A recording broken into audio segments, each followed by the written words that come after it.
اعوذ باللہ من الشیطان الرجیم بسم اللہ الرحمن الرحیم السلام علیکم ورحمۃ اللہ وبرکاتہ۔ امید ہے کہ آپ سب خیریت سے ہوں گے۔ آپ کا اس چینل پر استقبال ہے کہ جہاں پر آپ کے لیے علم اور تحقیق سے بھرپور آڈیو بکس پیش کی جاتی ہیں۔ جس کا ہم مطالعہ کریں گے وہ ہے عصر ظہور پر مبنی آڈیو بک۔ اس ویڈیو میں ہم آپ کو اس اہم دور کے بارے میں تفصیل سے بتائیں گے کہ جس کا ذکر اسلامی تعلیمات اور روایات میں ملتا ہے۔ ویڈیو کو غور سے سنیں، آخر تک ہمارے ساتھ رہیں تاکہ آپ اس موضوع کی گہرائی کو سمجھ سکیں۔ اگر آپ چینل پر نئے ہیں تو سبسکرائب کریں اور بیل آئیکن ضرور دبائیں تاکہ آپ ہماری مزید ویڈیوز سے باخبر رہ سکیں۔ تو آئیے عصر ظہور کے اس روح پرور سفر کا آغاز کرتے ہیں۔ آج انشاءاللہ کہ ہم اس کتاب میں امام مہدی علیہ السلام کی عالمی حکومت کے بارے میں پڑھیں گے۔ وہ آیات شریفہ کہ جو حضرت مہدی علیہ السلام کے ظہور سے تفسیر ہوئی ہیں، اور وہ آیات شریفہ کہ جن میں امام مہدی علیہ السلام کے ظہور کی بشارت دی گئی ہے، یہ بتاتی ہیں کہ آپ کی مہم ایک بہت بڑی ربانی اور الہی مہم ہے، اور اس کے متعدد اطراف و جہات ہیں، اور اس کے اہداف و مقاصد بہت بڑے ہیں، اور یہ روئی زمین پر انسانی زندگی میں جو ہر لحاظ سے تبدیلی لانے کا عمل ہے، اور انسانیت کے لیے ہر حوالے سے ایک نئی فصل و حالت کا قائم کرنا ہے۔ اگر امام مہدی علیہ السلام کی مہم کا مقصد فقط نئے سرے سے اسلام کو متعارف کرا کے عادلانہ الہی تہذیب و تمدن اور شہریت و حکومت کا قیام اور اسلام کی نور کو پوری دنیا میں عام کرنا ہی ہوتا تو یہی کافی تھا، لیکن اس کے ساتھ یہ بھی ہے کہ آپ مادی حوالوں سے انسانی زندگی میں ایک بہت بڑا انقلاب برپا کریں گے، یہاں تک کہ حضرت مہدی علیہ السلام کے زمانے میں اور آپ کے بعد آنے والے ادوار کا قیاس گزشتہ انسانی زندگی کے کسی بھی مرحلے کے ساتھ نہیں کیا جا سکتا، چاہے وہ مرحلے کتنا ہی ترقی یافتہ کیوں نہ رہے ہوں۔ اس کے علاوہ اس سطح پر بھی اقدامات کرنے ہوں گے کہ اس کے لیے دوسری کائناتوں اور آسمانوں کے دروازے کھول دیے جائیں، ایک مخلوق کا دوسری مخلوق کے پاس آنا جانا آسان ہو، اس طرح عالم غیب و شہادت میں ایک قسم کی وحدت ایجاد ہوگی، اور یہ عمل قیامت کے آنے اور اخروی زندگی کے شروع ہونے سے مکمل ہوگا۔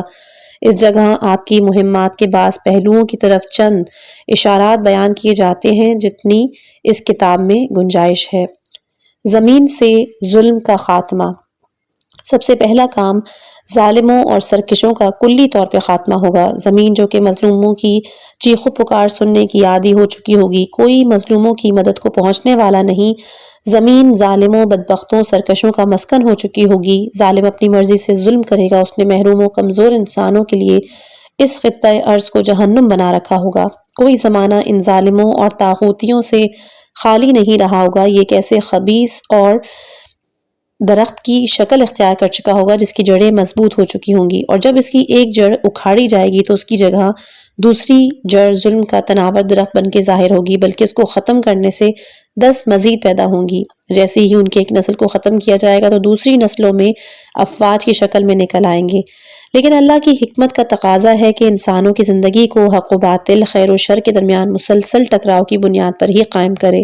اللہ نے ہر چیز کی ایک حد مقرر کی ہے، اور ہر اجل کے لیے کتاب لکھ دی ہے، اور زمین پہ ظلم کا خاتمہ بھی لکھا ہے۔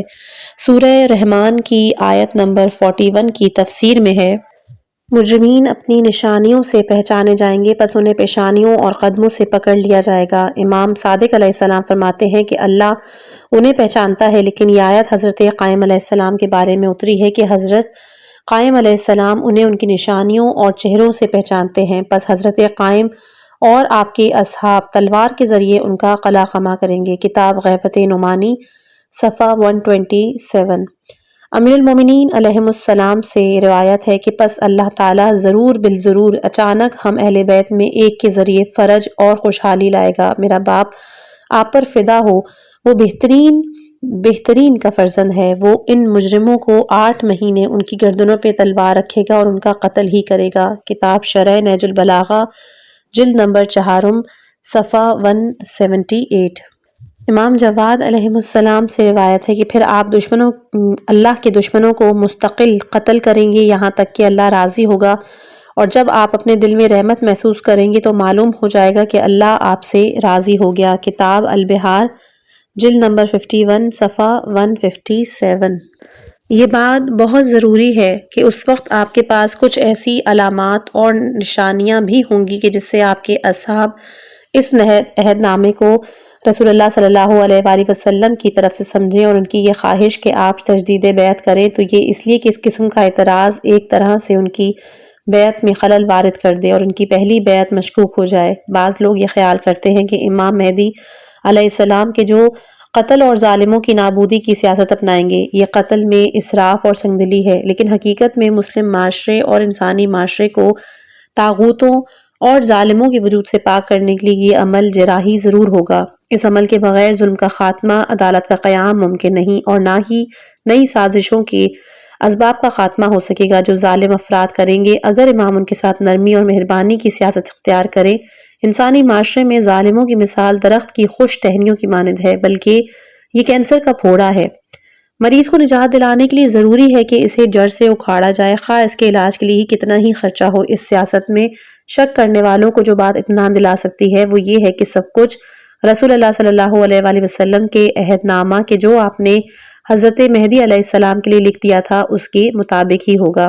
اللہ تعالی حضرت مہدی علیہ السلام کو لوگوں اور ان کی شخصیات کے متعلق علم عطا کرے گا۔ وہ ہر شخص کو نور خدا سے دیکھیں گے اور اس کی بیماری اور علاج جان لیں گے۔ جس کی ہدایت حاصل کرنے کی امید ہوگی اسے قتل نہیں کریں گے، لیکن جس کے متعلق امید نہیں اسے قتل کر دیں گے، جیسا کہ حضرت خضر علیہ السلام نے اس بچے کو قتل کر دیا تاکہ وہ بچہ اپنی برائیوں اور خون خرابے کے ذریعے ماں باپ کے لیے پریشانی کا باعث نہ بن سکے۔ بلکہ احادیث میں ہے کہ حضرت خضر علیہ السلام امام مہدی علیہ السلام کے ہمراہ ظاہر ہوں گے اور آپ کی معاون میں سے ہوں گے۔ ظاہر ہوتا ہے کہ حضرت خضر علیہ السلام اپنا لدنی علم استعمال کریں گے۔ ہم نے اسے اپنی طرف سے رحمت دی ہے اور ہم نے اسے علم لدنی دیا ہے۔ سورہ کہف آیت نمبر 65۔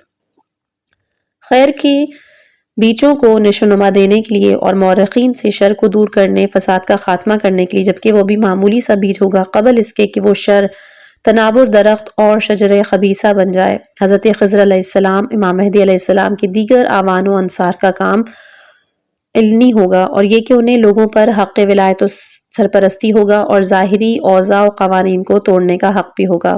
احادیث میں ہے کہ امام مہدی علیہ السلام لوگوں میں حکم واقعی سے فیصلہ سنائیں گے جو خدا انہیں دکھا دے گا۔ آپ کسی سے گواہ طلب نہیں کریں گے۔ اسی طرح آپ ظالموں کے خاتمے کے لیے بھی علم واقعی کو استعمال کریں گے۔ آپ کے اصحاب لوگوں کے درمیان فیصلے دینے اور فاجروں اور ظالموں کا قلع قمع کرنے میں یہی سیاست اپنائیں گے، لیکن باقی امور میں لوگوں سے ظاہری طور پر معاملات کریں گے۔ حضرت خضر علیہ السلام اور آپ کے اصحاب کو خصوصی اختیارات حاصل ہوں گے۔ تجدید و احیاء اسلام۔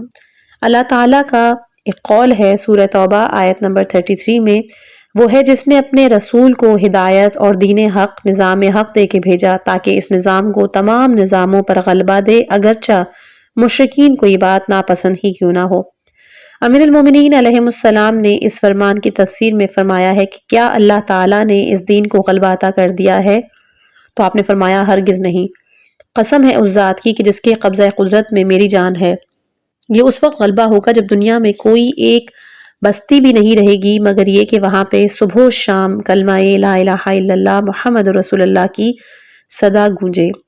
ابن عباس سے روایت ہے کہ تمام یہود و انصار اور تمام قومیں مسلمان ہو جائیں گی یہاں تک کہ یہ جزیہ اٹھا دیا جائے گا، ختم کر دیا جائے گا، سلیب کو توڑ دیا جائے گا، خنزیر کو مار دیا جائے گا، اور یہ اللہ کا فرمان ہے۔ کتاب المحجۃ البحرانی صفحہ نمبر 87۔ اللہ تعالیٰ کا یہ جو قول ہے کہ ہم آفاق اور ان کے نفسوں میں انہیں اپنی نشانیاں دکھائیں گے یہاں تک کہ ان سب کے لیے واضح ہو جائے گا، وہ حق ہے۔ امام باقر علیہ السلام سے مروی ہے کہ خداوند تعالیٰ ان کو اپنے نفسوں میں نشانیاں دکھائے گا کہ وہ مسخ ہو جائیں گے۔ آفاق میں نشانیاں دکھائے گا، ان پر آفاق ٹوٹ پڑیں گے، پس وہ اللہ کی قدرت کو اپنے نفسوں اور آفاق میں دیکھیں گے۔ اور اللہ تعالیٰ کے اس قول سے مراد حضرت قائم علیہ السلام کا خروج ہے۔ آپ اللہ کی جانب سے حق ہیں اور آپ کو سب دیکھیں گے اور یہ ضرور ہوگا۔ کتاب غیبت نعمانی صفحہ نمبر 143۔ حدیث میں یہ بات وارد ہوتی ہے کہ جو لوگ امام مہدی علیہ السلام کے دشمن ہوں گے، وہ اچانک بندروں اور خنزیروں کی شکل میں مسخ ہو جائیں گے، ان میں کافر اور منافق بھی ہوں گے۔ آفاق کے ٹوٹنے یا سکڑنے کا مطلب یہ ہے کہ ان کے ملک اور حکومتوں میں حالات مضطرب ہو جائیں گے، عوام ان کی حکومتوں سے نکل جائیں گے، ان سے بغاوت کریں گے اور آسمان کے آفاق سے ان پر علامات اور نشانیاں ظاہر ہوں گی۔ اللہ تعالیٰ کے اس قول کی تفسیر میں آیا ہے سورہ آل عمران آیت نمبر 83 کہ اس کے لیے اسلام لایا ہے جو آسمانوں اور زمینوں میں ہے، اختیاری یا جبری حالت میں۔ امام موسیٰ کاظم علیہ السلام نے فرمایا کہ یہ آیت بھی حضرت قائم علیہ السلام کی شان میں ہے۔ آپ مشرق و مغرب کے یہود و نصارہ، سائبین و زندیق، ملحدین و کافرین پر خروج کریں گے، ان سب کو اسلام پیش کریں گے، پس اپنی مرضی و ارادے سے اسلام قبول کر لے تو اسے نماز و زکوٰۃ اور دیگر احکام بجا لانے کا حکم دیں گے جو ایک مسلمانوں کو دیا جاتا ہے اور جو اللہ کی طرف سے اس پر واجب ہے، اور جو اسلام نہیں لائے گا تو اس کی گردن اڑا دیں گے، یہاں تک کہ مشرق و مغرب میں تمام لوگ خدا کی توحید کے قائل ہوں گے۔ میں نے کہا کہ میں آپ پہ قربان ہوں، مخلوق تو اس سے زیادہ ہے۔ آپ نے کہا کہ جب خدا کا ارادہ ہو تو وہ کثیر کو قلیل میں یا تھوڑے کو زیادہ میں تبدیل کر سکتا ہے۔ کتاب تفسیر عیاشی جلد 1 صفحہ نمبر 183۔ اور امام مہدی علیہ السلام کو جو کرامات، آیات اور معجزات عطا کیے جائیں گے ان میں سے ایک یہ بھی ہے کہ خداوند آپ کی قلت کو کثرت میں تبدیل کر دے گا۔ امام باقر علیہ السلام سے روایت ہے، گویا کہ میں تمہارے اس دین کو دیکھ رہا ہوں کہ جو برابر پیٹھ پھیرنے والا ہوگا اور اپنے خون میں تڑپے گا، پھر تمہیں اہل بیت میں سے ایک شخص دین واپس لوٹائے گا، پس وہ 1 سال میں تمہیں عطا اور بخش دے گا اور مہینے میں رزق دے گا۔ اس کے زمانے میں تمہیں حکومت دی جائے گی، یہاں تک کہ عورت اپنے گھر بیٹھ کے کتاب خدا و سنت نبی کے مطابق فیصلہ دے گی۔ کتاب بحار الانوار جلد 52 صفحہ 254۔ آپ نے اس حدیث میں اسلام کی ظہور مہدی سے قبل انتہائی دقیق تصویر کشی کی سنی ہے، یعنی اسلام اس زخمی پرندے کی مانند ہوگا جو ظالموں کی کاری ضربوں کے لگنے کی وجہ سے اپنے پروں کو اپنے خون میں مار رہا ہوگا، یعنی اپنے خون میں لت پت پڑا ہوگا۔ مسلمان اس سے دور ہو چکے ہوں گے، اس کی تحریف کر دی گئی ہوگی۔ سال میں 2 بخششیں اور مہینے میں 2 رزق سے مراد یہ ہے کہ 6 ماہ بعد بیت المال سے تقسیم جاری ہوگی اور ہر 2 ہفتے بعد غذائی مواد تقسیم ہوں گے۔ حضرت امام صادق علیہ السلام سے مروی ہے کہ اللہ تعالیٰ حضرت مہدی علیہ السلام کے ذریعے اسلام کو ذلت کے بعد عزت دے گا اور موت کے بعد زندگی۔ اللہ کی طرف تلوار سے دعوت دے گا، پس جو منکر ہوگا اسے قتل کر دیں گے اور جو ان سے جھگڑا کرے گا وہ رسوا ہوگا۔ کتاب بشارت الاسلام صفحہ نمبر 297۔ حضرت امام محمد باقر علیہ السلام سے روایت ہے کہ زمین کے تمام ویران حصوں کو حضرت آباد کریں گے اور روئے زمین پر اللہ کے سوا کوئی معبود نہیں ہوگا، یعنی ہر قسم کے بت آگ سے جل جائیں گے۔ کتاب کمال الدین الصدوق صفحہ 331۔ طبی امر ہے کہ انسان حیران ہو اور یہ سوال کرے کہ امام مہدی علیہ السلام کو غیر مسلم اقوام پر کس طرح عام کریں گے جو اس وقت مادی آسائشوں میں غرق، ایمان اور روحانی معنوی اقدار سے دور، اسلام و مسلمانوں کو بری نگاہ سے دیکھتے ہیں، لیکن ان بہت سی اقتصادی، سیاسی، عقائدی عوامل اور اسباب پہ توجہ دینا ضروری ہے کہ جن کا ذکر حضرت کے ظہور کی تحریک میں گزر چکا ہے۔ پہلا یہ کہ وہ ان میں سے ایک یہ ہے کہ دنیا کی اقوام دین و ایمان اور معنوی اقدار سے دور رہ کر تجربہ کر چکی ہوگی، انسان اور انسانی فطرت میں ایک کمی محسوس ہوگی، اسے پورا کرنا چاہیں گے۔ دوسرا یہ کہ اسلام دین فطرت ہے، اگر طاغوتی حکمران اس کے نور کو اپنے عوام تک جانے دیں اور علماء سچے مومنین کے ذریعے اسلام کے فوائد عام لوگوں تک پہنچائیں تو وہ اس نور میں جذب ہو جائیں گے اور اس دین کو قبول کر لیں گے۔ تیسرا یہ کہ جب حضرت امام مہدی علیہ السلام کے ہاتھوں اقوام عالم کے لیے جو معجزات اور آیات ظاہر ہوں گی ان میں سے سب سے اہم آسمانی آواز ہے جسے سب سنیں گے، اور ان معجزات کا اثر حکمرانوں پر معمولی ہوگا یا بالکل ہی نہیں ہوگا، لیکن عوام پر اس کا کافی اثر ہوگا، بلکہ ان طاغوتوں پر امام مہدی کی پے در پے کامیابیوں کے اہم اسباب میں سے یہ بات ہوگی۔ غربی اقوام کی یہ فطرت ہے کہ وہ فاتح قوم سے محبت کرتی ہے، اسے مقدس سمجھتی ہے، اگرچہ وہ اس کے دشمن ہی کیوں نہ ہو، جیسے یہود سے اس کا معاملہ ہے۔ چوتھا یہ کہ حضرت مسیح علیہ السلام کا نزول، ان سے اللہ کی طرف سے معجزات اور آیات کا ظہور، بلکہ حضرت مسیح علیہ السلام کا بنیادی اور اساسی کام بھی غربی اقوام میں ہی ہوگا۔ طبی امر ہے کہ ان کی آمد سے غرب اور ان کے حکمران خوش ہوں گے، سب ان پہ ایمان لائیں گے اور حضرت مسیح امام مہدی علیہ السلام سے اپنی محبت اور میلان ظاہر کرنا شروع کریں گے تو اس وقت غربی حکمران آپ کو شک کی نگاہ سے دیکھیں گے اور آپ کی مکمل اور کھلی تائید کا مسئلہ رک جائے گا۔ لیکن حکومتوں کی مخالفتوں کے باوجود مغربی اقوام میں حضرت مسیح علیہ السلام کے موعد اور انصار موجود رہیں گے، ان میں عقائد و سیاسی تبدیلی پیدا ہوگی اور ان کے ملک میں یہ ایک عمومی لہر بن جائے گی۔ پانچواں یہ کہ اقتصادی عوامل بھی ہوں گے۔ امام مہدی علیہ السلام کے ہاتھوں رفاہیت عام ہوگی، عالم اسلام میں خوشحالی کی لہر دوڑ جائے گی اور معاشی طور پہ رفاہیت اور آرام ہوگا۔ امام مہدی کے زمانے میں مسلمانوں کو ایسی نعمت نصیب ہوگی جس کی مثال نہیں ملتی۔ غیر اسلامی ممالک اقتصادی بحران کا شکار ہوں گے اور اس کا بھی کافی اثر مغربی اقوام پہ پڑے گا، کیونکہ ان کے ملک کے سیاسی حالات بھی ٹھیک نہیں ہوں گے اور اس وقت ان کے حصے میں مادی خوشحالی کا انقلاب۔ امام مہدی علیہ السلام کے متعلق احادیث سے اندازہ ہوتا ہے کہ معاشی خوشحالی اور ٹیکنالوجی میں حیرت انگیز ترقی ہوگی۔ آپ کی قائم کردہ عالمی اسلامی حکومت میں خاص طور سے ہم ان احادیث کو اس عنوان سے لیں گے جو نبوت کے دور میں صادر ہوئیں اور اس تبدیلی سے پہلے صادر ہوئیں جو علوم طبیعیات میں ہوئیں اور جس نے انسانی زندگی کو ایک نئے مرحلے میں داخل کیا، جو ماضی میں روزمرہ کی معاشی زندگی، حکومتی انتظامات، اجتماعی حالات سے مختلف ہیں، لیکن احادیث کے جس ترقی اور ارتقاء کی بات کرتی ہیں وہ امام مہدی علیہ السلام کے دور میں ہوں گی اور اس سے زیادہ عظیم ہوگی کہ جو کچھ ہم اپنے دور میں حاصل کر چکے ہیں اور جہاں تک انسان اپنی محنت اور کوشش سے علوم میں ترقی کے ذریعے پہنچ چکا ہے، اس کے چند نمونے درج ذیل ہیں۔ پہلا ہے خزائن ارضی کی برآمدگی اور تقسیم۔ اس بارے میں بھی احادیث بہت زیادہ ہیں۔ رسول خدا صلی اللہ علیہ وآلہ وسلم سے روایت ہے کہ زمین حضرت مہدی علیہ السلام کے لیے اپنے جگر پاروں کو باہر نکال دے گی، یعنی اپنے خزانوں کو اگل دے گی۔ وہ مال اس طرح دیں گے جیسے دین کا حق ہے اور مال شمار نہیں کیا جائے گا۔ کتاب بحار الانوار جلد 51 صفحہ نمبر 68۔ حضرت مہدی علیہ السلام کے زمانے میں میری امت کو ایسی نعمت ملے گی کہ جیسی آپ کو کبھی نہیں ملی۔ ان پر آسمان کو بار بار بھیجا جائے گا، زمین اپنے نباتات ظاہر کر دے گی۔ کتاب مخطوطہ ابن حماد صفحہ نمبر 98۔ یہاں مترجم کہتا ہے کہ میں کہتا ہوں ایسا واقعہ امام مہدی کی تمہیدی فوج اور جانصاروں میں بھی سنا ہے کہ جب صدام سے جنگ ہو رہی تھی تو جنگی محاذ پہ صلواتی ہوٹل تھا، کھایا جو بھی ضرورت کی چیز ہو صلوات پڑھنے سے مل جاتی ہے۔ امام مہدی کے دور میں بھی اسی طرح صلوات کے ذریعے کام انجام پائیں گے۔ رسول اللہ صلی اللہ علیہ وآلہ وسلم سے حدیث ہے کہ حضرت مہدی سے ساکنہ آسمان و زمین راضی ہوں گے۔ آسمان اپنے تمام قطرات زمین پہ ڈالے گا اور زمین اپنی تمام نباتات کو نکالے گی، یہاں تک کہ جو لوگ زندہ ہوں گے وہ اپنے مردوں کی بھی تمنا کریں گے۔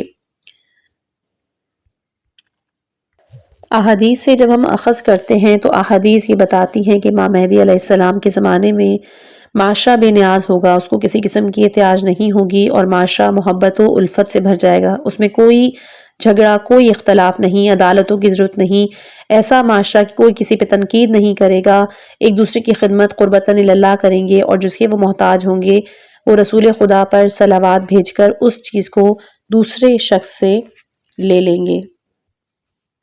دوسری چیز ہے معاشی اور طبیعاتی ثروت۔ حضرت مہدی علیہ السلام کے بارے میں احادیث میں کچھ ایسے امور کا ذکر کیا گیا ہے کہ جو ماضی کی نسلوں اور ہم اثر اقوام کے لیے غیر مانوس ہیں۔ آپ کے دور میں رابطہ اور اتصال کے وسائل، ایک دوسرے کو دیکھنے کے وسائل، ایک دوسرے کو پہچاننے کے وسائل، جنگی وسائل، پیداواری وسائل، فیصلہ اور عدل کرنے کے وسائل، حکومت اور انتظامات چلانے کے وسائل، نقل و حمل کے وسائل، سفری وسائل، ایسا معلوم ہوتا ہے کہ بعض تو کرامات اور معجزات ہوں گے جنہیں اللہ اور آپ کے اصحاب کے ہاتھوں پر جاری کرے گا، لیکن علوم طبیعیات میں بہت زیادہ ترقی اور حیرت انگیز انقلاب اللہ کے طبی قوانین کو استعمال میں لانے سے لاگو ہوں گی اور جو کچھ خدا نے زمین و آسمان میں نعمتیں رکھی ہیں ان سے فائدہ اٹھانے کی وجہ سے ہوں گے۔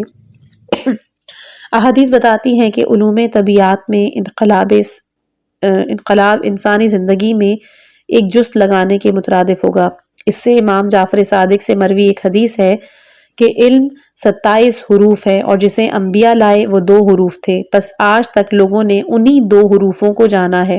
جب ہمارے قائم علیہ السلام قیام کریں گے تو اللہ تعالیٰ باقی 25 حروف کو بھی نکالے گا اور انہیں لوگوں میں پھیلا دے گا، اور اس کے ساتھ 2 حروف کو ملا دیا جائے گا تو پورا علم یعنی 27 حروف لوگوں میں عام ہو جائیں گے۔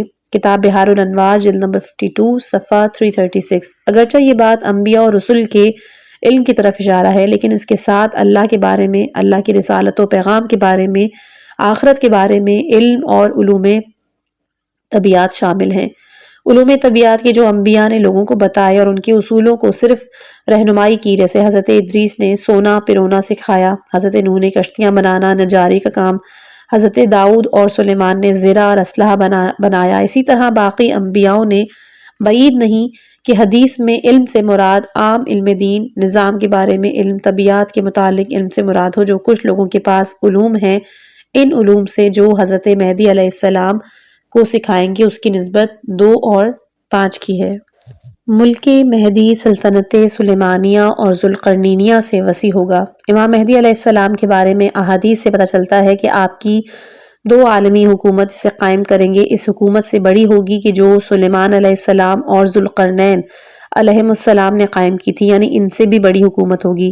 بعض احادیث میں اس پر نص ہے کہ امام باقر علیہ السلام سے حدیث مروی ہے کہ بتحقیق ہمارا ملک سلیمان بن داؤد کے ملک سے بڑا ہوگا اور ہماری سلطنت ان کی سلطنت سے بڑی ہوگی۔ حدیث میں ہے کہ آپ کے لیے ایسے اسباب مسخر کیے جائیں گے جنہیں حضرت ذوالقرنین کے لیے مسخر نہیں کیا گیا۔ احادیث اور دلالت کرتی ہیں کہ آپ کے پاس انبیاء کے موارث ہیں، ان میں سلیمان کے بھی ہیں، یہ کہ پوری دنیا آپ کی ہاتھ کی ہتھیلی کی مانند ہوگی۔ حضرت سلیمان کی حکومت میں فلسطین اور ملک شام شامل تھے، مصر اور اس کے بعد افریقہ شامل نہ تھے۔ اسی طرح یمن، چین اور ہند پر آپ کی حکومت نہیں تھی، جیسا کہ احادیث میں ہے، بلکہ احادیث میں ہے کہ جنوبی ایران کے شہر استخر کہ جو اب مسجد سلیمان کے نام سے مشہور ہے، اس سے آگے نہیں تھی، جبکہ حضرت مہدی علیہ السلام کی مملکت دنیا کے تمام خطوں پر محیط ہوگی، یہاں تک کہ چھوٹی سی بستی سے بھی کلمہ شہادت کی آواز گونجے گی اور زمین کے تمام ویران علاقوں کو حضرت آباد کر دیں گے، جس طرح کے احادیث میں یہ بات وارد ہوئی ہے۔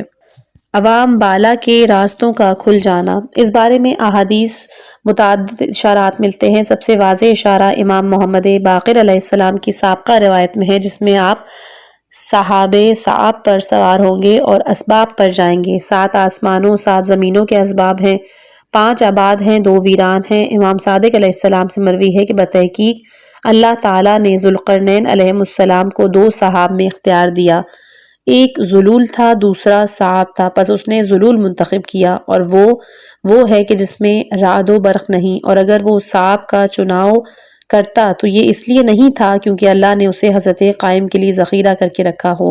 کتاب بحار الانوار جلد 52 صفحہ 321۔ پس یہ حدیثیں نص اور واضح ہیں کہ حضرت مختلف وسائل و ذرائع کو زمین پر آمد و رفت اور کواکب و سیارات و دیگر کرات و عوالم پر آنے جانے کے لیے استعمال کریں گی۔ یہ حدیث دلالت کرتی ہے کہ حضرت کی پرواز 7 آسمانوں 6 زمینوں کی ہوگی، ہماری اس زمین کے علاوہ۔ اس کا مطلب یہ نہیں کہ ان وسائل و ذرائع آمد و رفت کو فقط خود ہی استعمال میں لائیں گے، بلکہ ہو سکتا ہے کہ آپ کے زمانے میں معاملہ دیگر کرات و عوالم اور زمینوں میں جانے کا اس طرح ہو جس طرح ہم اس دور میں ایک بر اعظم سے دوسرے بر اعظم میں جاتے ہیں۔ اس حدیث میں اشارہ ہے کہ ان 5 زمینوں و آسمانوں میں سے ہر 5 میں آبادی ہے، یعنی وہاں کے معاشروں سے رابطہ ہوگا اور ان کے ساتھ ہمارا رابطہ بحال ہوگا، جو کہ اب تک نہیں ہوا۔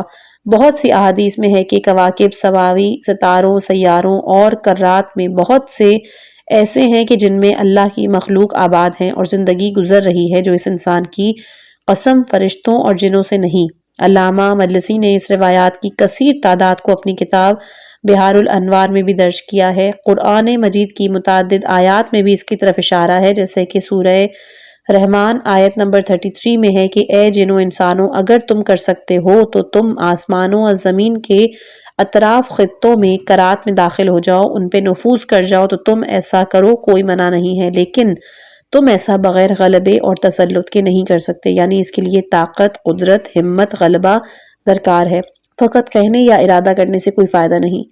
اس کا مطلب یہ ہے کہ حضرت مہدی علیہ السلام کے زمانے میں زندگی ایک نئے مرحلے میں داخل ہو جائے گی اور اس کے جتنے سابقہ مراحل گزرے ہیں اس سے مختلف مرحلہ ہوگا۔ اس موضوع پر زیادہ گفتگو کی اس جگہ پر گنجائش نہیں ہے۔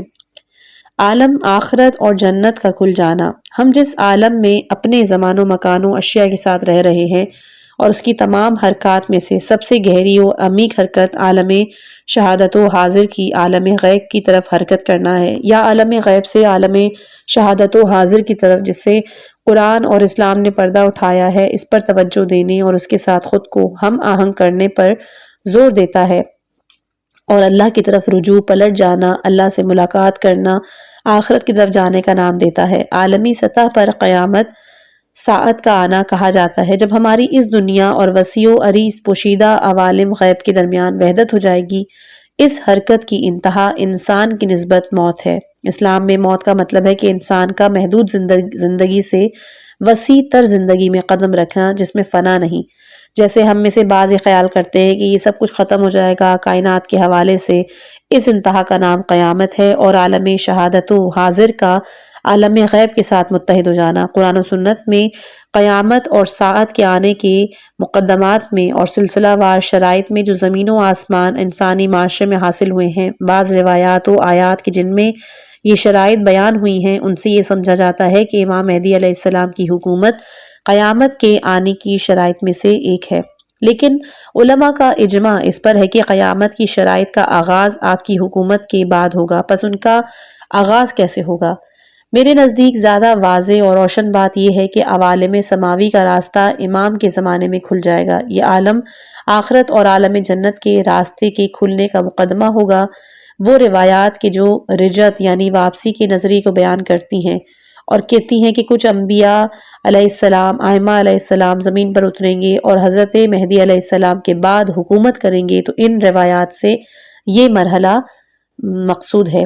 اس طرح وہ متعدد آیات ہیں کہ جن کی تفسیر رجت سے کی گئی ہے۔ رجت کے بارے میں عقیدہ رکھنا اگرچہ اسلام کی ضروریات سے نہیں، نہ ہی مذہب شیعہ کی ضروریات میں سے ہے۔ اس کا مطلب ہے کہ اگر کوئی شخص یہ عقیدہ نہ رکھتا ہو تو اس مذہب اہل بیت اور اسلام سے خارج نہیں ہوگا، لیکن احادیث اس کثرت سے موجود ہیں کہ جو اس کی طرف اطمینان دلاتی ہیں یا سبب بنتی ہیں کہ یہ عقیدہ رکھا جائے۔ بعض روایات میں ہے کہ رجت کا آغاز امام مہدی کی حکومت کے بعد ہوگا، اور اس طرح آپ کے بعد آپ کی اولاد سے 11 مہدی علیہ السلام حکومت کریں گے۔ غیبت توسی کی 299 پر ہے کہ امام صادق علیہ السلام سے روایت ہے کہ بتحقیق حضرت قائم کے بعد ہم میں سے حسین علیہ السلام کی اولاد سے 11 مہدی علیہ السلام حکومت کریں گے۔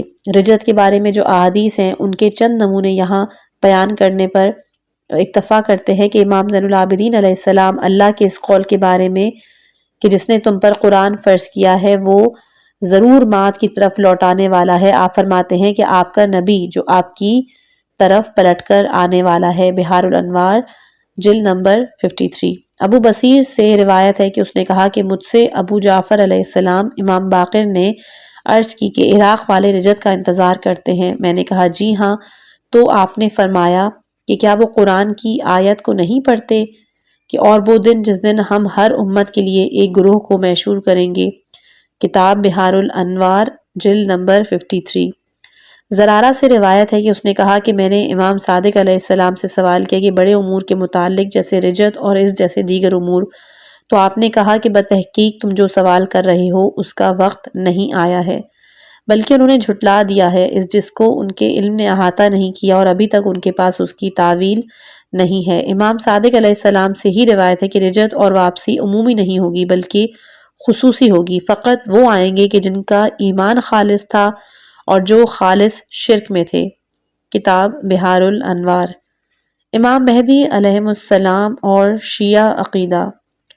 اہل بیت سے 12 اماموں پر عقیدہ رکھنا ہمارے مذہب کے اصولوں میں سے ہے، بلکہ یہی وہ بنیادی نقطہ ہے کہ جس کی بنا پر ہمارے مذہب کو مذہب امامی، مذہب شیعہ، مذہب اہل بیت، مذہب امامیہ اثنا عشری، شیعہ اہل بیت کہا جاتا ہے۔ ہمارے نزدیک ہمارے ائموں میں سے سب سے پہلے اوصیاء معصومین میں سب سے پہلے وصی حضرت امیر المومنین علی ابن ابی طالب علیہ السلام ہے، اور ان ائمہ معصومین اور اوصیاء معصومین کے آخری امام مہدی منتظر القائم محمد بن الحسن عسکری علیہ السلام ہے کہ جو 255 ہجری میں سامرہ میں پیدا ہوئے۔ پھر اللہ نے آپ کی عمر کو طولانی کیا اور ان کو غائب کیا تاکہ خدا اپنا وعدہ پورا کرے اور اسے بعد میں ظاہر کرے اور ان کے ذریعے اپنے دین کو سب پہ ظاہر کرے گا، غلبہ دے گا، اور وہ زمین کو عدل و انصاف سے بھر دیں گے جس طرح کہ وہ ظلم سے بھری ہوئی ہوگی۔ یہ عقیدہ کہ امام مہدی علیہ السلام موعود 12ویں امام ہیں اور وہ زندہ و غائب ہیں حمارے مذہب کا حصہ ہے۔ اس عقیدے کے بغیر ایک مسلمان شیعہ اثنا عشری نہیں بن سکتا، بلکہ اس عقیدے مقام حضرت مہدی علیہ السلام بروئے خدا ضروری ہے کہ اللہ کے نزدیک امام مہدی علیہ السلام کے مقام و مرتبے کا بھی ذکر کیا جائے کہ جو سنی و شیعہ حوالوں میں جو کچھ ہے اس کا خلاصہ ہے۔ پہلا ہے کہ آپ دنیا و آخرت کے سردار ہیں، دوسرا جنت کے سرداروں میں سے ہیں، تیسرا اہل جنت کا طاؤس ہیں، چوتھا اللہ پر اللہ کے نورانی پردے ہیں جو ہر وقت روشن ہوتے ہیں، پانچواں اگرچہ حضرت مہدی علیہ السلام نبی نہیں ہیں لیکن آپ کو اللہ کی طرف سے الہام ہوتا ہے، چھٹا یہ کہ اللہ تعالیٰ آپ کے ہاتھ پر اپنی آیات کرامات و معجزات جاری کرے گا، ساتواں آپ انبیاء اور رسول کی صف میں ہوں گے، آٹھواں زمین پر اللہ کا نور اور اس کے دین کو غلبہ دینے والے ہوں گے، زمین پر اللہ کا خلیفہ ہوں گے، اطاعت کے واجب ہونے میں قرآن کے شریک ہوں گے، اللہ کے راز کا خزینہ ہوں گے، اللہ کے علم کا معدن یعنی کان ہے۔ اکثر شیعہ علماء نے لکھا ہے کہ آپ امیر المومنین حسن و حسین علیہ السلام کے علاوہ باقی تمام ائمہ علیہ السلام سے افضل ہیں۔ اہل سنت کے نزدیک آپ ابو بکر و عمر سے افضل ہیں۔ ابن سیرین سے روایت ہے کہ اس کے لیے کیا کہا گیا کہ مہدی بہتر ہے یا ابو بکر، تو انہوں نے کہا کہ ان دونوں سے بہتر ہیں، ان کی برابری نبی سے ہوتی ہے۔ کتاب مقطوطہ ابن حماد صفحہ یہاں مس پلیس ہے۔ اس کے علاوہ مفضل فضائل کتابوں میں درج ہیں، ان کی طرف آپ رجوع کر سکتے ہیں۔ ارشاد ائمہ اطہار دربارہ مہدی موعود۔ ائمہ اطہار علیہ السلام اس معاملے میں سب سے آگے ہیں کہ آپ نے امام مہدی علیہ السلام سے محبت و عشق کے جذبات کا اظہار کیا ہے۔ وہ آپ کی ولادت سے پہلے نبی اکرم صلی اللہ علیہ وآلہ وسلم کے وعدوں پر ایمان لاتے ہوئے اپنے موعود کے انتظار میں رہے، اور یہ کہ اللہ ان کے ذریعے اپنا دین دوسرے تمام ادیان پہ غالب کرے گا۔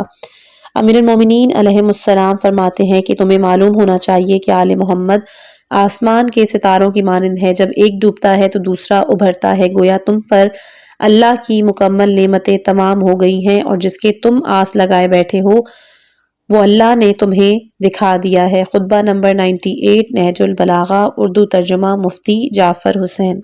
سدیر السیرفی کہتا ہے کہ میں مفضل بن عمرو، ابو بصیر اور آہان بن تغلب اکٹھے مولا ابو عبداللہ جعفر بن محمد علیہ السلام کے پاس داخل ہوئے۔ ہم نے دیکھا کہ آپ خاک پہ بیٹھے ہیں، اپنے اوپر خیبری چادر لپیٹ رکھی ہے جس کا گریبان نہیں، بازو کوتا، اور آپ بیٹھے رو رہے ہیں کہ جیسے کوئی جوان بیٹے کی لاش پہ مار ہوتی ہے، اور آپ کی پیشانی پر غم ظاہر ہے، آپ کے رخساروں پر تبدیلی ظاہر تھی، آپ کی آنکھوں سے آنسو، اور آپ فرما رہے تھے اے میرے سردار، تیری غیبت نے میری نیند ختم کر دی ہے، میرے آرام کو تنگ کر دیا ہے، آرام جاتا رہا، میرے دل کا سکون چھین لیا، میری سردار تیری غیبت نے میری مصیبت کو ہمیشہ کے مصائب تک پہنچا دیا، ایک کے بعد ایک کا مفقود ہونا جمعیت اور تعداد کو ختم کر دے گا، بس میں محسوس نہیں کرتا کہ میری آنکھ سے آنسو رکے گا یا آہو فغاں میرے سینے پہ ختم ہوگی۔ سدیر نے کہا کہ یہ سن کر تو ہم حیران رہ گئے کہ اتنی بڑی مصیبت اور ہولناک منظر کے غم کی وجہ سے ہمارے دل پھٹنے لگے۔ ہم نے خیال کیا کہ کوئی بلا مصیبت آنے والی ہے یا زمانے کی طرف سے آپ پر کوئی مصیبت اتری ہے، بس ہم نے کہا اے مخلوق کے بہترین فرد، خدا آپ کی آنکھوں کو نہ رلائے، کون سی مصیبت ہے جس کی وجہ سے آپ کی یہ حالت ہے؟ سدیر نے کہا کہ امام صادق علیہ السلام نے ایک ٹھنڈی سانس لی جس سے آپ کا خوف اور ڈر ظاہر تھا، فرمایا تمہارے لیے ایک مصیبت کی خبر ہے، آج صبح میں نے کتاب جفر میں جو بلایا اور رضایا پر مشتمل ہے، یعنی اس میں موت و مصیبت، آفت، مصائب، مشکلات کے حالات درج ہیں، دیکھا کہ جس میں قیامت تک ہونے والے واقعات مذکور ہیں، اللہ نے اس کتاب کو اپنے نبی محمد اور باقی ائمہ علیہ السلام کے لیے مخصوص کیا ہے۔ میں نے اس کتاب میں اپنے قائم کی ولادت، ان کی غیبت، ان کے طولانی ہونے کے بارے میں دیکھا، یہ اس زمانے میں مومنین کا امتحان اور آزمائش ہوگی، اور غیبت کے طولانی ہونے میں بہت سے مومنین کے دلوں میں شکوک و شبہات پیدا ہوں گے اور وہ اسلام کا جوبہ اتار پھینکیں گے۔ اسی بات کو اللہ نے بھی اپنی کتاب میں کہا ہے کہ اور ہر انسان کی طائر کو ہم نے ان کی گردن میں لازم قرار دے دیا، یعنی ولایت اہل بیت کو ہر انسان کے لیے لازمی و ضروری قرار دیا، پس اتنا پڑھنے کے بعد مجھ پہ رقت طاری ہوئی تو ہم نے عرض کیا کہ ابنا رسول اللہ ہمیں بھی ان معاملات سے شرفیاب کریں، تو انہوں نے کہا کہ اللہ تعالیٰ نے ہمارے قائم میں اپنے 3 انبیاؤں کے دوروں کو دہرایا ہے، آپ کی ولادت کو حضرت موسیٰ علیہ السلام کی ولادت کی طرح، غیبت کو حضرت عیسیٰ علیہ السلام سے مشابہت، اور پھر اپنے نیک بندے حضرت خضر علیہ السلام کو لمبی عمر دے کر حضرت قائم علیہ السلام کی لمبی عمر پر دلیل قرار دی ہے۔ سدیر کہتا ہے کہ ابن رسول اللہ اس کی تفصیل سے بھی ہمیں آگاہ کریں، تو آپ نے کہا کہ حضرت موسیٰ کی ولادت اس طرح ہے کہ جب فرعون کو پتہ چلا کہ اس کے ملک و سلطنت کا زوال موسیٰ کے ہاتھوں سے ہوگا تو اپنے نجومیوں کو بلوایا اور پورا ذائچہ نکلوایا۔ فرعون نے اپنے کارندوں کو حکم دیا کہ حاملہ عورتوں کے شکموں کو پارا پارا کر دیا جائے تاکہ ولادت کو روکا جا سکے، اور اللہ نے پھر بھی آپ کی حفاظت فرمائی۔ اس طرح بنی امیہ بنی عباس کو یہ معلوم ہوا کہ ان کی مملکت کا زوال ہمارے قائم کے ہاتھوں ہیں، انہوں نے دشمنی دعوت میں ان کو قتل کرنے پہ تل گئی اور آل محمد کی نسل کو بالکل ختم کرنے کی کوشش کی، لیکن اللہ کے امر سے کوئی ایک ظالم آگاہ نہیں ہوا، یہاں تک کہ اللہ اپنے نور کو پورا کرے گا اگرچہ کہ مشرکین اسے ناپسند ہی کیوں نہ کریں۔ بتحقیق یہود و نصارہ کا اس بات پر اتفاق ہے کہ حضرت عیسیٰ علیہ السلام کو قتل کر دیا گیا ہے، جبکہ اللہ نے ان کی اس بات کو جھٹلایا ہے۔ اسی طرح حضرت قائم کی غیبت کا معاملہ ہے کہ امت اسلامیہ اس کے طولانی ہونے کی وجہ سے ان کا انکار کریں گے۔ آپ کی آمد میں تاخیر حضرت نوح علیہ السلام سے اس طرح مشابہ ہے کہ جب حضرت نوح نے اللہ سے خواہش کی کہ ان کی قوم پہ عذاب نازل ہو تو جبرائیل امین اللہ کی طرف سے کھجور کی 7 گھٹیاں لے کر آیا، کہا کہ اے اللہ کے نبی، اللہ کا پیغام آپ کے لیے یہ ہے کہ یہ لوگ میری مخلوق و بندے ہیں، میں نے آسمانی بجلی سے ختم نہیں کرنا چاہتا مگر یہ کہ اتمام حجت ہو جائے، پس تم دوبارہ کوشش کرو اور اپنی قوم کو ہدایت دو۔ ان گٹھیوں کو زمین میں بو دو، جب یہ اگیں گی، بڑی ہوں گی، پھل دیں گی تو اس وقت فرج ہوگی اور تم ان سے چھٹکارا پالو گے جو تم پر ایمان لے آئے، اور انہیں یہ بشارت دے دو۔ جب درخت اگائے پھل آ گئے تو حضرت نوح نے اللہ کو اس کا وعدہ یاد کرایا۔ اللہ نے کہا کہ ان درختوں کے پھلوں سے جو گٹلیاں حاصل ہوں گی پس انہیں دوبارہ بو، وہ درخت بنیں گے، پھل دیں گے اور اس وقت تمہیں فتح حاصل ہوگی۔ صبر سے کام لو، محنت جاری رکھو۔ پس حضرت نوح نے انہیں پھر یہ پیغام پہنچایا اور جو آپ پر ایمان لا چکے تھے ان میں سے 300 افراد مرتد ہو گئے اور کہنے لگے کہ اگر نوح کا وعدہ سچا ہوتا تو اس کی بات خدا کی طرف سے ہوتی، خدا اپنے وعدے کے خلاف نہیں ہوتا۔ اسی طرح خداوند حضرت نوح کو درختوں کی گٹلیاں بونے اور پھل آنے تک کا انتظار کرنے کا سلسلہ جاری رکھا، اور ہر دفعہ آپ پر ایمان لانے والوں میں کمی ہوتی رہی، یہاں تک کہ 70 سے کچھ زائد افراد باقی رہ گئے۔ تو اللہ نے اس وقت وحی کی کہ اے نوح، تیری لمبی رات گزر گئی، صبح طلوع ہوگی جب حق خالص آ گیا اور گدالہ سے صاف جدا ہو گیا، صاف شفاف اور کھرا باقی رہ جائے گا، کیونکہ جتنے افراد کی طینت میں کھوٹ تھا وہ سب مرتد ہو گئے۔ امام صادق علیہ السلام نے فرمایا کہ اسی طرح حضرت قائم علیہ السلام کی غیبت کے طولانی ہوں گے تاکہ خالص حق رہ جائے اور ایمان گدلے پن سے صاف ہو جائے، تمام گھڑے سکھ جائیں اور کھوٹے خراب یہاں سے چلے جائیں۔ حضرت قائم علیہ السلام کے لیے دعاؤں اور زیارتوں کے نمونے، جیسے کہ ایک دعا ہے اللہم کل ولیک الحجۃ ابن الحسن، کہ خدایا اپنے ولی حضرت حجت ابن الحسن العسکری کے لیے دوست، نگہبان، رہنما، مددگار، رہبر، آنکھ بن جا، یہاں تک کہ ان کو اپنی زمین پر اپنی خوشی و اختیار سے سکون عطا کر۔ اس کے علاوہ دعائے افتتاح کہ جو ماہ رمضان میں پڑھی جاتی ہے، اسی طرح دعائے ندبہ، ان دعاؤں کے لیے آپ سے التماس ہے کہ آپ ان کے ترجمے کے لیے مفاتیح الجنان سے رابطہ کیجیے۔ عقیدہ اہل سنت اور انتظار مہدی۔ بعض لوگوں کا خیال ہے کہ مہدی موعود کا عقیدہ خالص شیعوں کے لیے ہے، حالانکہ اس کے برعکس اہل سنت میں بھی بنیادی عقیدہ ہے جس طرح شیعہ عقائد ہیں۔ کسی کو اس میں شک نہیں کہ رسول اللہ صلی اللہ علیہ وآلہ وسلم نے مہدی منتظر علیہ السلام کی بشارت دی ہے، ان کی عالمی پروگرام سے مسلمانوں کو آگاہ کیا ہے، اور آپ کی شخصیت تمام اسلامی شخصیات میں ممتاز ہے۔ آپ کے ظہور کی علامات کے بارے میں دونوں میں اتفاق پایا جاتا ہے۔ امام مہدی علیہ السلام کے حوالے سے جو قدیم ترین کتاب ہے اس کتاب کا نام ہے الملاحم والفتن، کہ جو حافظ نعیم بن حماد البیرونی نے 227 ہجری میں لکھی، جو کہ بخاری اور دیگر صحاح مصنفین کے اساتذہ میں سے تھے۔ اس کے علاوہ ایک اور کتاب ہے لا مہدی المنتظر بعد از رسول خیر البشر، جناب فضیلت مآب شیخ عبداللہ بن زید المحمودی نے یہ کتاب لکھی ہے۔ اس کے علاوہ ایک بہت ہی مشہور مجلہ ہے کہ عقیدہ اہل سنت والاثر فی المہدی منتظر، یہ مجلہ ہے جو کہ جامعہ اسلامیہ مدینہ منورہ کی اسلامی یونیورسٹی کے ماہنامے میں ہے۔ اس کے 3 شمارے شائع ہو چکے ہیں جو کہ 1388 ہجری میں شائع ہوئے تھے، اس میں بھی امام مہدی علیہ السلام کا ذکر موجود ہے۔ بس اس جگہ پر چند علماء اہل سنت کے عقیدہ امام مہدی علیہ السلام کو نقل کرتے ہیں۔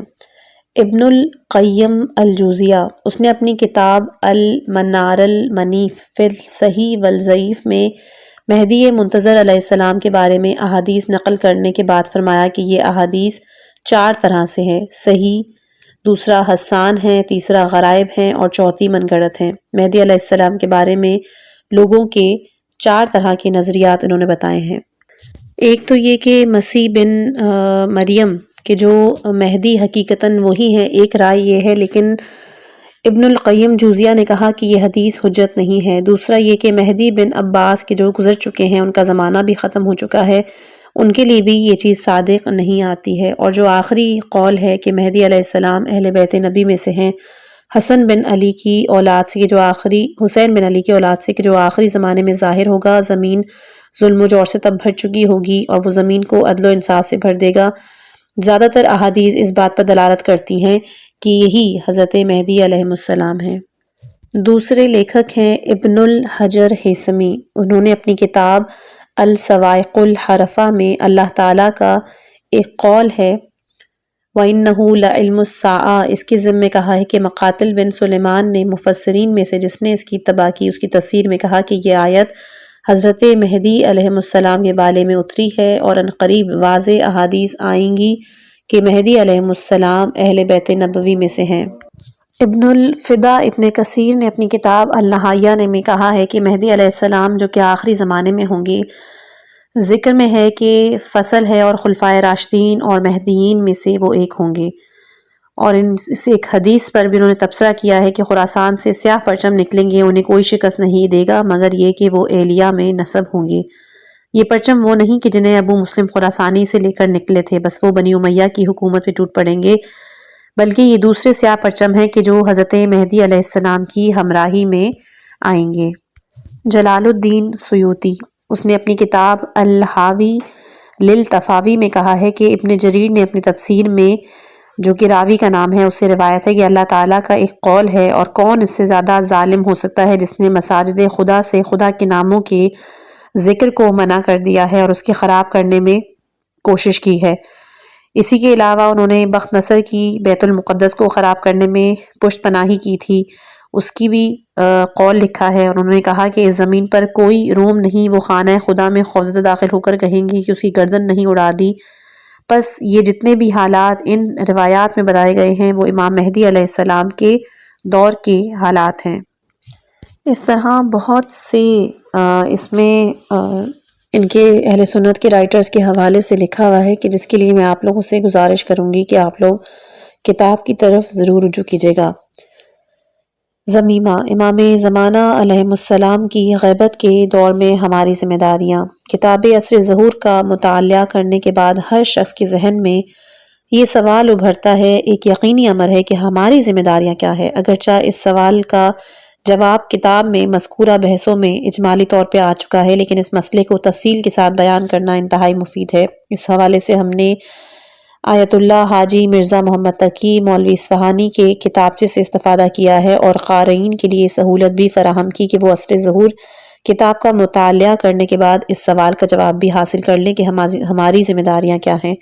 ہم اس جگہ بحث کو زیادہ تفصیلی بیان نہیں کریں گے، بلکہ ذمہ داریوں کے فہرست اور ہر ذمہ داری کے بارے میں ایک آدھ حدیث بیان کر دیں گے۔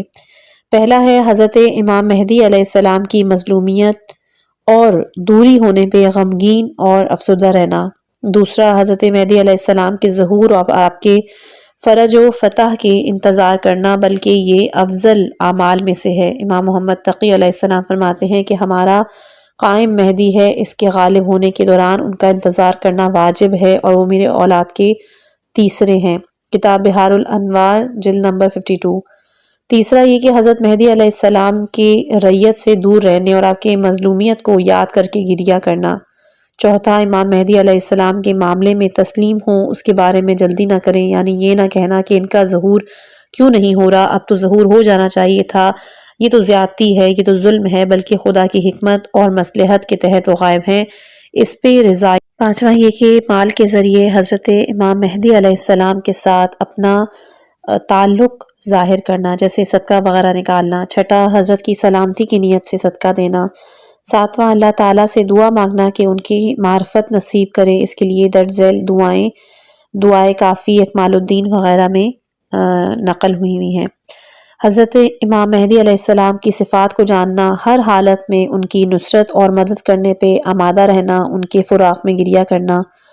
نواں ایک دعا ہے، یا اللہ ہو، یا رحمان ہو، یا رحیم، یا مقلب القلوب ثبت قلبی علی دینک، یہ کلمات اپنی زبان سے ادا کرتے رہنا۔ دسواں کہ اگر استطاعت رکھتا ہو تو عید قربان کے موقع پر امام زمانہ علیہ السلام کی نیابت میں قربانی کرانا۔ 11واں، حضرت کا جو اصلی نام ہے وہ رسول اللہ صلی اللہ علیہ وآلہ وسلم کا نام ہے، احترام کے لیے ان کے نام نہ پکارے، بلکہ آپ کے القاب ہیں ان کے ذریعے آپ کو پکارے، جیسے قائم، منتظر، حجت، مہدی، امام غائب وغیرہ۔ اس کے علاوہ جب حضرت کا نام لیا جائے تو احتراماً کھڑا ہو، خاص کر آپ کے القاب میں سے قائم کا لفظ جب پکارا جائے تو استقبال کے لیے کھڑا ہو، یہ سنت ائمہ علیہم السلام بھی ہے۔ اگلا یہ کہ حضرت کی ہمراہی میں دشمنان خدا سے مقابلہ کرنے کے لیے اسلحہ وغیرہ آمادہ کرے۔ اسلحہ لینے کا مطلب یہ ہوا کہ جنگی مہموں کی تربیت بھی اس نیت سے حاصل کرے تاکہ جب حضرت قائم علیہ السلام آئیں تو ان کے دشمنوں سے مقابلہ کرے۔ اگلا ہے کہ مشکلات میں حضرت کو وسیلہ قرار دے کہ آپ کی خدمت میں اپنی حاجات پر عریضہ بھی لکھے۔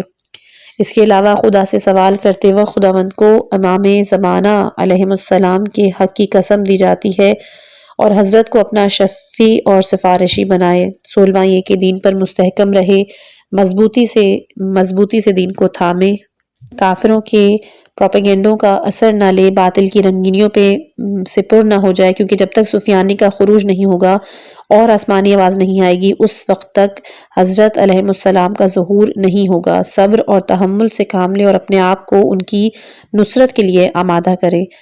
17واں یہ کہ دنیا داروں کے ساتھ زیادہ میل جول اور آمد و رفت نہ رکھے۔ امام باقر علیہ السلام سے روایت ہے کہ لوگوں پر ایک ایسا وقت آئے گا کہ جب ان کو امام ان سے غائب ہوگا، خوش نصیب ہیں وہ لوگ کہ جو ہمارے امر پہ اس زمانے میں ثابت قدم ہیں، اور کم ترین ثواب اور بدلہ کہ جو اللہ ان کو دے گا وہ یہ ہوگا کہ خدا کی طرف سے ان کو آواز آئے گی، اے میرے بندوں، اے میری کنیزوں، تم میرے سرو راز پر ایمان لائے اور میری غائب حجت کو تم نے تصدیق کی، تم کو اچھے بدلے اور ثواب کی بشارت ہو، میں تمہارے اچھے اعمال کو قبول اور تمہارے برے اعمال کو عفو درگزر کرتا ہوں، تمہاری گناہوں کو بخشوں گا اور تمہاری برکتوں سے اپنے بندوں پر بارش برساؤں گا۔ 18 ہے حضرت مہدی علیہ السلام پہ درود و سلام زیادہ بھیجے، ہر نماز کے بعد آپ پر سلام پڑھے۔ 19واں ہے حضرت مہدی کے فضائل و کمالات کو بہت بیان کرے، کیونکہ آپ کے دور میں ظاہری و باطنی نعمتوں میں آپ ہی کے واسطے ہمیں مل رہی ہیں۔ 20واں حضرت مہدی کے جمال مبارک کی زیارت کا اشتیاق رکھے۔ 21واں لوگوں کو حضرت مہدی علیہ السلام کی معرفت حاصل کرنے پر آمادہ رکھے۔ 22واں دشمنوں کی طرف جو مصائب آئیں ان کو برداشت کرے، مصائب اور مشکلات کا ڈٹ کے مقابلہ کرے۔ 23واں مومنین اپنے نیک اعمال کو بطور ہدیہ امام زمانہ کی خدمت میں پیش کریں، جیسے کہ قرآن کی تلاوت کرنا، نوافل، زیارات، حج و عمرہ، مجالس، عزاداری وغیرہ۔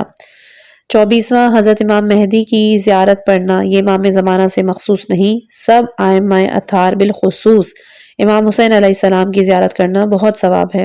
25واں کہ امام مہدی کے لیے، آپ کے ظہور میں تعجیل کے لیے، آپ کی سلامتی کے لیے، آپ کے مصائب دور ہونے کے لیے دعائیں مانگے۔ اس کے علاوہ دعا اللہم کل ولیک کا مسلسل ورد کرتا رہے۔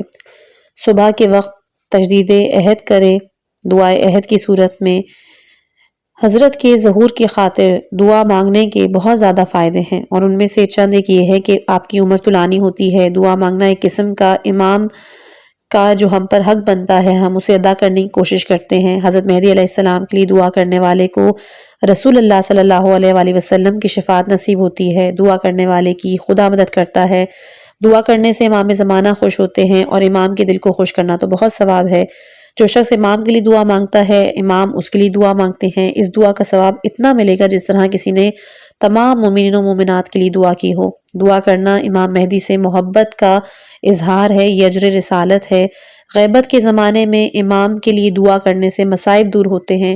امام مہدی کے ظہور کی تعجیل کی دعا کرنا در حقیقت خدا کے لیے، پیغمبر اکرم کے لیے، کتاب خدا کے لیے، دین خدا کے لیے، مسلمانوں کے لیے ایک بہت بڑی خیر خواہی ہے۔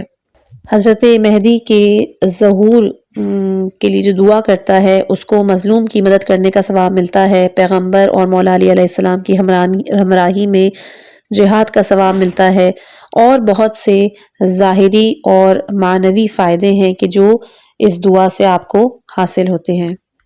غیبت کے طولانی ہونے پر بالکل بھی مایوس نہیں ہونا ہے۔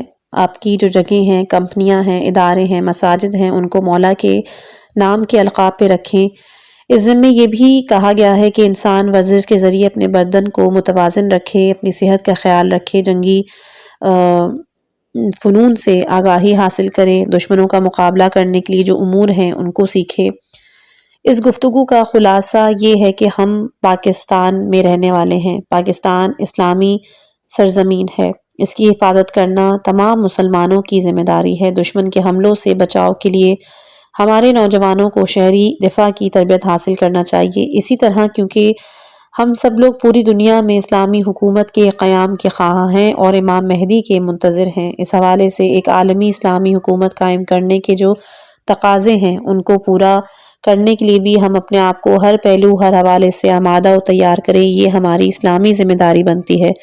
خداوند تبارک و تعالی سے ایک عاجزانہ دعا ہے کہ وہ ہمیں امام زمانہ علیہ السلام کے انصار و معاون میں سے بنائے، ہمیں صفات حمیدہ، اخلاق حسنہ کے زیور سے آراستہ ہونے کی توفیق دے، دشمنان اسلام کی سازشوں کو سمجھنے اور ان کا توڑ کرنے کی بھی توفیق دے۔ خدایا ہماری اس کوشش کو قبول فرما، بتصدیق محمد و آل محمد اس کتاب کو منتظرین امام زمانہ علیہ السلام کے لیے مفید کراتے۔ یہ آج کی آخری ویڈیو تھی، اور انشاءاللہ کہ اب کسی نئی کتاب کی طرف۔ یہ تھی آج کی آڈیو بک عصر ظہور پر، کہ جس میں ہم نے اہم موضوع کے مختلف پہلوؤں کو سمجھنے کی کوشش کی ہے۔ امید ہے کہ یہ معلومات آپ کے لیے مفید ثابت ہوں گی اور آپ کو غور و فکر کا موقع ضرور ملا ہوگا۔ اگر آپ کو یہ ویڈیو پسند آئی ہے تو اس کو لائک کیجیے گا، اپنے دوستوں کے ساتھ شیئر کریں، اپنی قیمتی رائے کمنٹس میں ضرور دیں، اور اگر آپ نے ابھی تک ہمارے چینل کو سبسکرائب نہیں کیا تو فوراً سبسکرائب کریں اور بیل آئیکن دبائیں تاکہ آپ کو ہماری اگلی آنے والی ویڈیوز کی نوٹیفیکیشنز وقت پہ مل سکیں۔ اللہ ہم سب کو حق کی سمجھ عطا فرمائے اور ہمیں اس پر عمل کرنے کی توفیق دے۔ اگلی ویڈیو تک کے لیے اجازت چاہتے ہیں، اپنی خاص دعاؤں میں یاد رکھیے گا۔ والسلام علیکم ورحمۃ اللہ وبرکاتہ۔